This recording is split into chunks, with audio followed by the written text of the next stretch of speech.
This year's theme is reflective of the socio-political situation in the country as Nigeria marks 100 years since the amalgamation of the Northern and Southern Protectorates.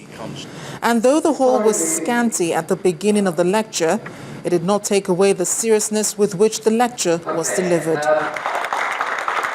Former Minister of Foreign Affairs and Petroleum Resources Oding Ajimogobia traces Nigeria's political and social history, but refuses to blame the country's average performance over the years on its amalgamation. Even though I would also argue that it's unmistakable that some of the scars of colonialism remain with us more than 50 years after we ostensibly took our destiny into our own hands at independence. It is certainly arguable that Nigeria's size and diversity may have in fact enhanced its prestige and potential, as well as its relationship not just with Great Britain, but with the rest of the world. He emphasizes that Britain's strength is interlocked with Nigeria, which needs to be leveraged on. He also spoke briefly on what the National Conference is supposed to achieve.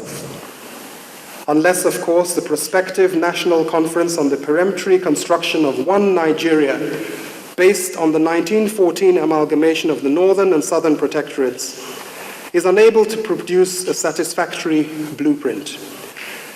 A new model for Nigeria, based on a national consensus to redefine the basis of the unity, peace, and progress of this century-old, enormously endowed and diverse country.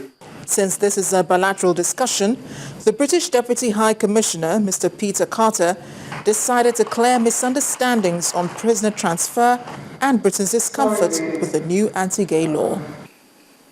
We never advocated same-sex marriage for Nigerians, for Nigeria. And what we have said in response to the law that has recently been enacted is that it appears to us to be excessive. It appears to us to be unnecessary in that there is already legislation that caters for these issues. It's been 100 years of ever-changing relations between Nigeria and Great Britain. It's been sometimes complicated, it's been sometimes smooth. But despite the differences in ideologies and cultural affiliations, it's a relationship that's determined to remain so until the very end. Amarachi Obani, Channels Television.